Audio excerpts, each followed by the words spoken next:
Bon lundi les pirates, j'espère que vous allez bien, moi ça va bien. Étape numéro 3 de la formation sur comment regagner la confiance de son conjoint quand on a commis des interdits en début de crise de couple. Je m'appelle Bruno Marchal depuis 1999. Chaque semaine, je vous concocte une formation qui dure 2h30 par fichier de 15 minutes audio que vous pouvez retrouver dans la fichier plus de cette vidéo. Évidemment, vous avez un catalogue de 200 formations. Vous cliquez sur le lien dans le afficher plus. Vous aurez droit d'ailleurs à une formation gratuite de 2h30 elle aussi, hein, le best-of 2023. Et en appuyant sur le lien, évidemment, vous aurez tout un écosystème pour vous aider à mettre en place les formations.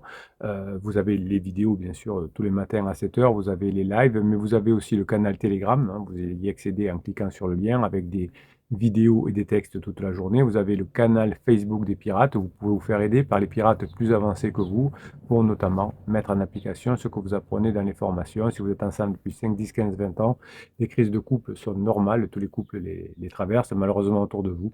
Vous voyez simplement qu'il y a des personnes qui n'ont pas su bien gérer leur crise de couple et qui se sont séparées. Vous êtes au bon endroit, vous n'allez pas vous séparer si vous faites ce qu'il faut, hein, si vous apprenez à passer votre crise de couple. Tout s'apprend, même gérer les crises de couple. Eh bien, si vous y arrivez, comme des milliers de pirates depuis 1999, eh bien, vous permettrez à vos enfants de ne pas changer de maison chaque semaine et vous ferez des substantielles économies. Évidemment, vous souffrirez moins, mais vous savez que divorcer, c'est 20 000 euros la première année en moyenne et 10 000 euros les années suivantes. Donc autant mettre cet argent à placer, à investir sur soi d'abord et puis ensuite à passer des bons moments avec votre conjoint en phase 4. C'est tout le mal que je vous souhaite. Les formations que vous allez acquérir, évidemment, vont vous aider à d'abord vous sentir mieux et ensuite à récupérer votre conjoint. Lorsque la crise s'est installée dans votre couple, et elle s'installe dans tous les couples de longue durée, il est facile de tomber dans la narration d'un récit fixe et inébranlable. Vous avez cette phrase en tête, votre conjoint qui vous a dit je t'aime plus et je ne reviendrai pas, c'est mort par exemple. Donc chaque partenaire au départ va jouer un rôle bien défini. Vous allez jouer la personne qui court après et votre conjoint va faire la personne qui est déterminée. C'est des jeux de rôle finalement. Donc vous allez peut-être vous souvenir des premiers jours de votre relation finalement, où chaque moment c'était la lune de miel, semblait empreint de magie d'un avenir prometteur, donc vous êtes nostalgique. Mais vous savez qu'avec le temps, quand vous êtes sorti de la phase de lune de miel, au bout de quelques mois, eh bien, vous êtes rentré dans la phase de sécurisation et tout ce qui était empreint de magie, finalement, tout ce qui était un avenir promoteur, finalement, s'est transformé en tension avec le- la vie quotidienne, hein, la phase de sécurisation. Et évidemment, toutes ces tensions accumulées ont fait, en tout cas pour votre conjoint, que les souvenirs positifs se sont estompés et ont laissé place à une version beaucoup plus sombre de votre histoire commune, dont votre conjoint pense que finalement votre histoire, elle n'a jamais été terrible. Évidemment, cette réécriture négative de votre conjoint devient l'un des plus grands obstacles de réconciliation parce que quand vous avez fait des interdits en début de crise de couple, que vous avez pleuré, que vous avez menacé, que vous avez fait des interdits, que vous avez fait des ultimatums, que vous avez fait pire des silences radio, pire des films moi je te suis, pire des lettres magiques, et surtout ne faites pas ces techniques de manipulation, je vous en conjure. Si vous les avez fait, eh bien, c'est pas grave, hein, enfin, c'est pas grave. Il vaudrait mieux ne pas les avoir fait, mais si vous les avez fait, vous pourrez quand même, grâce à la formation, vous rattraper. Donc finalement, le but, c'est que l'histoire de votre couple ne se fige pas dans un scénario de déception, comme c'est peut-être le cas pour l'instant, un scénario de déception, mais aussi de trahison et de ressentiment. Évidemment, vous allez laisser, si vous ne changez pas de comportement, si vous restez dans ce comportement-là, vous n'aurez que peu de place à l'espoir et vous n'aurez pas beaucoup de chances finalement de reconstruction. Pardon. En d'autres termes, les interdits, les erreurs passées se transforment petit à petit en éléments centraux du récit de votre relation et vous allez étouffer toute tentative de réécrire un chapitre plus positif. Heureusement, vous êtes au bon endroit. Les pirates vont vous aider à mettre en place ce que vous apprenez dans les formations. Il suffira de cliquer sur le lien des formations et vous pourrez aussi aller sur le canal Facebook des pirates qui vont vous aider à mettre en place tout ça. Le problème pour votre conjoint avec les récits figés, c'est qu'ils ont créé une sorte d'inertie psychologique chez votre conjoint, mais chez vous aussi. Vous n'osez plus. Plus vous allez vous remémorer les moments douloureux, quand votre conjoint vous a dit qu'il ne vous aimait plus, par exemple, ou quand vous avez appris qu'il y avait un pansement, plus vous allez les remémorer, plus ils vont vous sembler réels, jusqu'à finir par masquer tout ce qui aurait pu être perçu de manière positive. Les tentatives de réconciliation se heurtent alors à cette histoire immuable où l'un des deux partenaires est toujours perçu comme fautif, hein. Pour votre conjoint, c'est vous le fautif parce que vous n'avez pas fait ce qu'il faut pendant la phase de sécurisation. Et pour vous, vous êtes une victime, hein, parce que c'est votre conjoint qui vous trompe, qui vous ment, etc. Donc cette vision dichotomique, on croit chacun que l'erreur vient de l'autre. Oui, votre conjoint croit, vous le savez, que l'erreur vient de vous, sinon il ne faudrait pas se séparer, même si votre conjoint vous a dit, ça arrive parfois, mais j'ai rien à te reprocher, hein, c'est moi. Ben, c'est une fuite, hein. S'il n'avait rien à vous reprocher, eh bien au contraire, il se rapprocherait de vous. Eh bien cette vision dichotomique, où vous et votre conjoint pensez que l'autre est le fautif, va renforcer les murs de méfiance et de rejet. Donc tous les conseils classiques que vous avez pu entendre, bien sûr, de faire des silences radio, des choses comme ça qu'il ne faut surtout pas faire, mais les conseils des psys de quartier sur la communication, sur l'écoute, se révèlent inefficaces face à ce récit ancré, toxique de votre conjoint, qui va alimenter la crise plutôt que la résoudre si vous voulez faire des choses comme la communication, l'écoute active, tous ces trucs-là, c'est pas le moment pendant la phase d'alarme notamment. Et si vous ne faites rien, si vous ne vous formez pas, le couple va se retrouver prisonnier de sa propre histoire réinventée, incapable d'inventer une alternative. Votre conjoint ne veut même pas envisager l'alternative. C'est mort, c'est mort, c'est mort. Évidemment, comme vous allez changer, comme vous allez montrer que vous allez changer, eh bien votre couple pourra à nouveau prospérer. Mais ça, c'est dû à votre changement. Heureusement, la formation est là. Elle va vous permettre de réécrire délibérément l'histoire de votre couple. Il ne s'agit pas évidemment de nier les faits, mais de choisir de les interpréter pour changer de comportement. Vous allez les interpréter différemment, en mettant en avant maintenant les aspects positifs et les moments de résilience. Cette pratique que je vous apprends dans la formation, que d'autres ont proposé en neurosciences, notamment dans la thérapie narrative. C'était White et Epstein qui l'avaient aussi proposé. Alors, il n'avait pas proposé directement pour les couples, ils avaient fait ça plutôt pour sa propre vie. Et bien finalement, la formation vous démontre que votre identité et vos relations sont largement façonnées par les histoires que nous nous racontons, et nous allons apprendre dans la formation à vous raconter des histoires différentes pour que vous viviez une vie différente, positive avec votre conjoint. Vous allez apprendre à réécrire des récits en intégrant des nouveaux éléments et en réinterprétant évidemment les événements du passé. Vous allez comprendre qu'il est possible de changer non seulement la perception que l'on a de la relation, mais aussi les émotions qui y sont associées. Comme vous allez changer de comportement, votre conjoint va enfin pouvoir changer de décision. Il ne pourra plus dire que votre couple est mort, mais qu'au contraire, comme vous allez changer, vous allez faire revivre votre couple. Vous allez en gros appliquer la méthode des jeux infinis. C'était une formation best-seller que vous avez adorée. Quand vous appliquez la méthode des jeux infinis, votre couple ne se termine jamais. Si vous faites la méthode des jeux finis, votre couple va se finir. Donc, ce n'est pas les mêmes règles du jeu. Si vous n'avez pas fait encore cette formation, faites-la rapidement. Elle est complémentaire avec la formation de la semaine, hein, comment regagner la confiance de son conjoint quand on a commis des interdits. En réalité, grâce à la formation, c'est comme si vous regardiez un film sous un angle différent, où les mêmes scènes vont pouvoir enfin prendre soudainement un autre sens.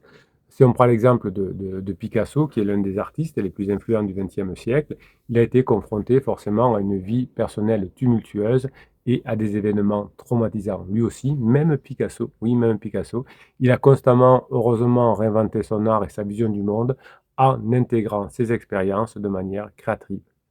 Plutôt que de laisser ces événements définir son œuvre de manière négative, Picasso a utilisé son génie pour transformer ses douleurs et ses échecs en chefs-d'œuvre. Il a su réécrire son histoire artistique à travers différents styles, du cubisme au surréalisme, en mettant en lumière non pas les moments de rupture, mais la capacité de l'art à transcender la douleur. C'est ce qui va vous arriver vous aussi. Grâce à la formation, vous allez transformer la douleur en phase 4, la phase de grande intimité. Un couple peut choisir de réinterpréter ces crises non pas comme des échecs irrémédiables, mais comme des étapes nécessaires vers une relation plus authentique et plus forte en phase 4, la phase de grande intimité. Vous allez permettre à votre conjoint de réinterpréter votre couple grâce à votre changement. L'exercice de réécriture que vous allez apprendre à faire dans la formation est simple mais très puissant.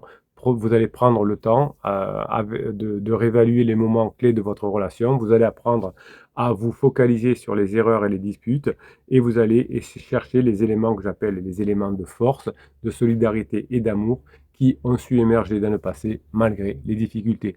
Vous allez faire comme si vous rééditiez un vieux livre en changeant l'ordre des chapitres, en ajoutant de nouvelles perspectives et en mettant en exergue des détails positifs jusque-là négligés. Ce travail de réécriture va vous permettre de redonner vie à des sentiments enfouis chez votre conjoint vis-à-vis de vous. Vous allez créer un nouveau film narratif de votre couple sur lequel bâtir l'avenir jusqu'à la phase 4.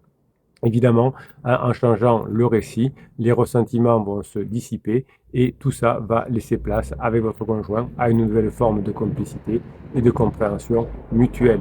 Vous allez pouvoir écrire ensemble une nouvelle version de votre histoire de couple, de votre histoire commune, et cette fois, vous allez adopter un comportement totalement différent.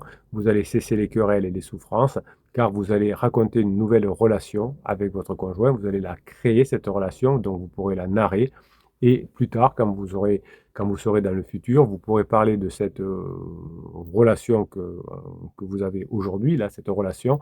Dans le futur, vous allez en faire le passé, donc vous allez raconter cette relation aujourd'hui, enfin demain à partir d'aujourd'hui. Et ce que vous allez raconter demain, c'est qu'aujourd'hui, vous faites du bonheur, vous donnez des défis, et ces défis, vous les surmontez ensemble. N'oubliez pas que le futur, vous le construisez à partir d'aujourd'hui. Le passé est mort, ne reviendra pas, vous avez fait des erreurs, vous avez perdu la confiance de votre conjoint, eh bien, vous allez maintenant faire une nouvelle relation, une nouvelle narration.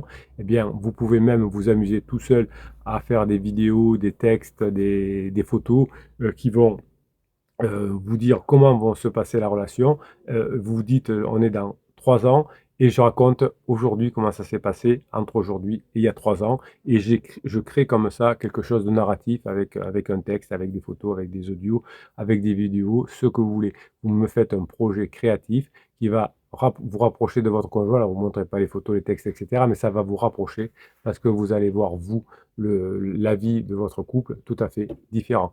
Vous allez pouvoir écrire des nouvelles, par exemple, vous allez transposer votre relation dans un contexte différent, par exemple dans un monde fantastique, dans un monde futuriste, et ensuite, vous allez relire et relire encore ce récit alternatif qui va refléter ou réinterpréter votre réalité, évidemment. Pour l'instant, vous ne le lisez pas à votre conjoint, vous le gardez pour vous, ce nouvel épisode de votre vie que vous avez écrit peut-être plus tard, hein, quand vous serez revenus ensemble, vous direz, tiens, pendant qu'on était en crise, j'avais écrit ce texte-là, si tu veux, je te le donne ou je vais te le lire, quelque chose comme ça. Évidemment, tout le travail que vous faites, c'est un travail pour vous. Vous dites pas à votre conjoint: «J'écoute les vidéos du capitaine, je me forme, j'apprends des formations». Vous gardez tout ça pour vous et vous le mettez en application. Lorsque une crise frappe un couple, et c'est normal quand on est un couple de longue durée d'avoir cette crise qui vient vous frapper, souvent l'un des premiers réflexes est de vouloir tout contrôler pour sauver la relation. On tente de maîtriser les émotions, d'anticiper les réactions de votre conjoint, voire de contrôler ses faits et ses gestes. Cette volonté de contrôle, vous avez une formation d'ailleurs qui s'appelle Arrêtez de contrôler votre conjoint, apprenez à vous contrôler. Donc cette volonté de contrôle doit être dirigée vers vous. Si cette volonté de contrôle est dirigée vers votre conjoint, ça veut dire qu'elle est motivée par la peur de perdre l'autre et ça devient un piège. Au lieu de renforcer les liens et de les étouffer, tout ça peut transformer l'amour en une cage dorée. Le contrôle excessif va créer une atmosphère de tension permanente où chaque partenaire se sent pris au piège, incapable de respirer librement. Ce comportement, paradoxalement, quand vous êtes dans le contrôle, ce sont des interdits, ces contrôles en début de crise, ce comportement de contrôle va éloigner encore plus votre conjoint et tout votre conjoint va être encore plus dans la méfiance et dans l'idée que vous l'oppressez. Donc au lieu de retrouver la confiance, vous la perdrez davantage, car dès que vous allez contrôler et surveiller, juger votre conjoint ne va plus être aimé comme il aimerait être aimé, et donc le fossé va s'agrandir.